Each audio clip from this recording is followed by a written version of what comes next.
नमस्कार दोस्तों, मैं आदर्श प्रताप आज मैं आपके सामने लाया हूं भारत के संवैधानिक विकास से संबंधित मल्टीपल चॉइस क्वेश्चन, जो कि आपको विभिन्न प्रतियोगी परीक्षाओं में और इस चैप्टर को समझने में बहुत सहयोग करेगा।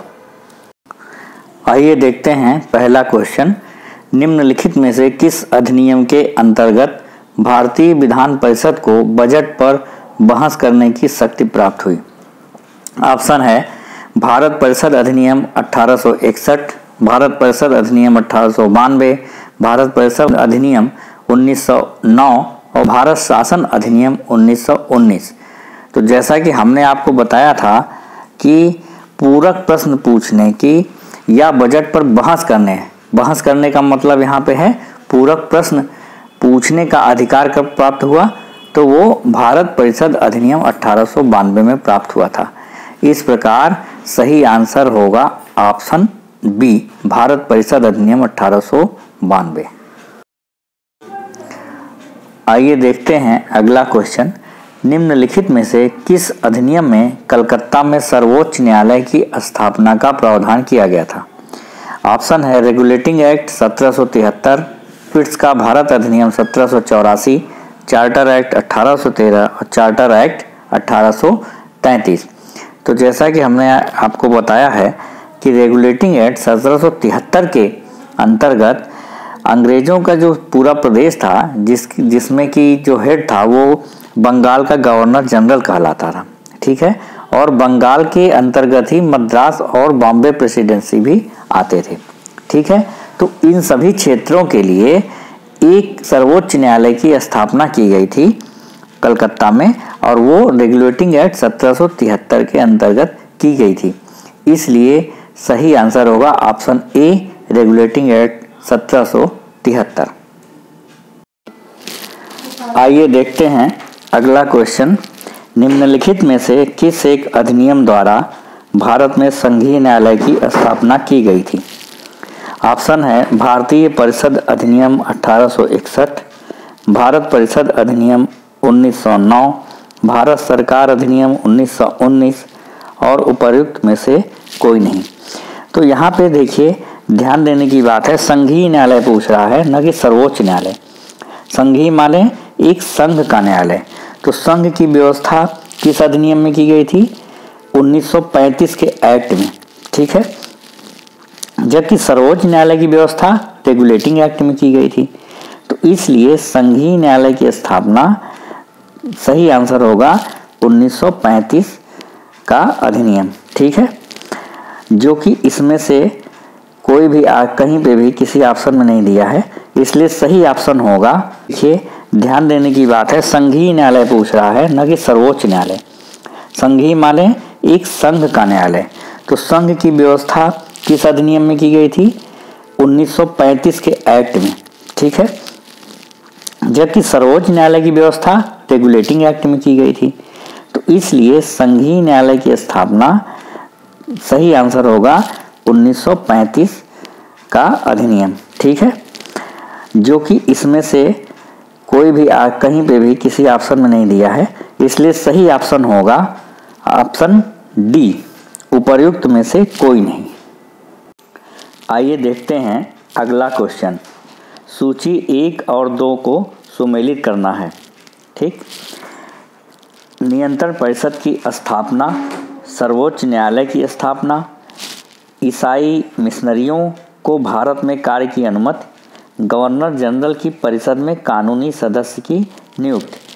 तो जैसा कि हमने बताया है, नियंत्रण परिषद की स्थापना ये पिट्स इंडिया एक्ट में व्यवस्था की गई थी, जबकि कोर्ट ऑफ डायरेक्टर और बोर्ड ऑफ कंट्रोल दो चीज़ें हैं, ठीक है। कोर्ट ऑफ डायरेक्टर की स्थापना 1773 के रेगुलेटिंग एक्ट में की गई थी, जबकि बोर्ड ऑफ कंट्रोल की स्थापना पिट्स इंडिया एक्ट में की गई थी 1784, ठीक। तो ए का 2 से मिलान होगा। सर्वोच्च न्यायालय की स्थापना को पिछले क्वेश्चन में भी आ चुका है। सर्वोच्च न्यायालय की स्थापना का प्रावधान 1773 के रेगुलेटिंग एक्ट में था, जबकि संघीय न्यायालय की स्थापना का प्रावधान 1935 के एक्ट में था, ठीक है। तो बी का मेल होगा 1 से। ईसाई मिशनरियों को भारत में कार्य की अनुमति। यह व्यवस्था 1813 के चार्टर अधिनियम में थी। ठीक है। गवर्नर जनरल की परिषद में कानूनी सदस्य की नियुक्ति। जैसा कि आप जानते हैं कि 1833 के चार्टर एक्ट में एक गवर्नर जनरल की कार्यकारिणी में एक कानूनी सदस्य की नियुक्ति की व्यवस्था की गई थी और वो अस्थायी सदस्य के रूप में था। तो इसलिए डी का मिलान 4 से होगा। तो सही आंसर होगा आंसर बी। आइए देखते हैं अगला क्वेश्चन। केंद्र में द्वैध शासन किस अधिनियम के अंतर्गत स्थापित किया गया? ऑप्शन है 1909 के अधिनियम, भारत सरकार अधिनियम 1919, भारत सरकार अधिनियम 1935 और भारत स्वतंत्रता अधिनियम 1947। तो जैसा कि आप जानते हैं कि केंद्र में द्वैध शासन की व्यवस्था 1935 के अधिनियम में व्यवस्था की गई थी, जबकि 1919 के अधिनियम में राज्यों में द्वैध शासन की व्यवस्था थी। इसलिए सही आंसर होगा आंसर सी, भारत सरकार अधिनियम 1935। आइए देखते हैं अगला क्वेश्चन। भारतीय विधानपालिका प्रथम बार द्विसदनीय बनाई गई। ऑप्शन है 1892 के भारतीय काउंसिल एक्ट द्वारा, 1909 के भारतीय काउंसिल एक्ट द्वारा, 1919 के भारत सरकार अधिनियम द्वारा, 1935 के भारत सरकार अधिनियम द्वारा। तो जैसा कि हम जानते हैं कि 1919 के भारत सरकार अधिनियम द्वारा द्विसदनीय व्यवस्था बनाई गई। उच्च सदन को राज्य परिषद कहा गया, जो अब राज्यसभा कहलाती है, जबकि निम्न सदन को केंद्रीय विधानसभा कहा गया, जो कि अब लोकसभा कहलाती है। इसलिए इसका सही आंसर होगा ऑप्शन सी, 1919 के भारत सरकार अधिनियम द्वारा। आइए देखते हैं अगला क्वेश्चन। एक संघीय व्यवस्था और केंद्र में द्वैध शासन भारत में लागू किया गया। ऑप्शन है 1909 के अधिनियम द्वारा, 1919 के अधिनियम द्वारा, 1935 के अधिनियम द्वारा, उपर्युक्त में से कोई नहीं।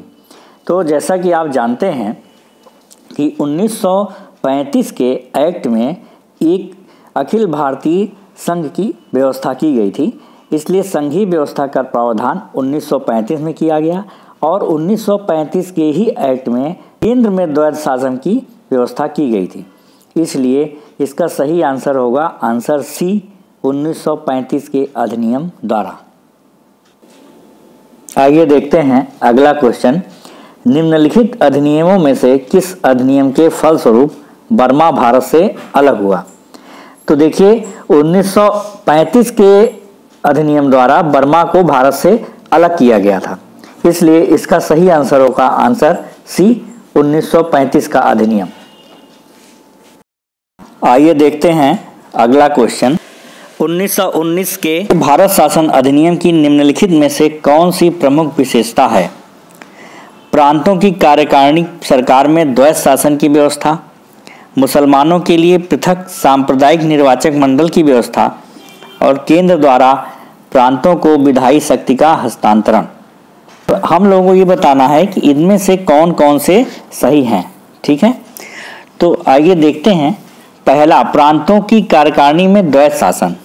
तो ये आपको पता है कि प्रांत में द्वैध शासन की व्यवस्था 1919 के अधिनियम में की गई थी। ठीक। दूसरा, मुसलमानों के लिए पृथक सांप्रदायिक निर्वाचन, इसकी व्यवस्था 1909 के अधिनियम में की गई थी, न कि 1919 में। ठीक। और केंद्र द्वारा प्रांतों को विधायी शक्ति का हस्तांतरण, तो ये भी 1919 में की गई थी, क्योंकि प्रांतों में द्वैध शासन की व्यवस्था की गई थी। इसके अनुसार प्रांतीय विषयों को 2 भागों आरक्षित और हस्तांतरित में बांटा गया था और हस्तांतरित विषयों में केंद्र द्वारा प्रांतों को विधायी शक्ति का हस्तांतरण था। ठीक। तो इस प्रकार सही आंसर 1 और 3 जो है वो सही होगा। 1919 के लिए सही आंसर होगा आंसर सी, 1 और 3। आइए देखते हैं अगला क्वेश्चन। भारत के संविधान में केंद्र और राज्यों के बीच किया गया शक्तियों का विभाजन इनमें से किसमें उल्लिखित योजना के आधार पर है? पहला, मिंटो मार्ले सुधार 1909, मॉन्टेग्यू चेम्सफोर्ड अधिनियम 1919, भारत सरकार अधिनियम 1935 और भारतीय स्वतंत्रता अधिनियम 1947। भारत के संविधान में केंद्र और राज्यों के बीच शक्तियों का बंटवारा माने संघीय व्यवस्था की बात की जा रही है। तो संघीय व्यवस्था का प्रावधान किस अधिनियम में था? भारत सरकार अधिनियम 1935 में। इस प्रकार सही आंसर होगा सी, भारत सरकार अधिनियम 1935।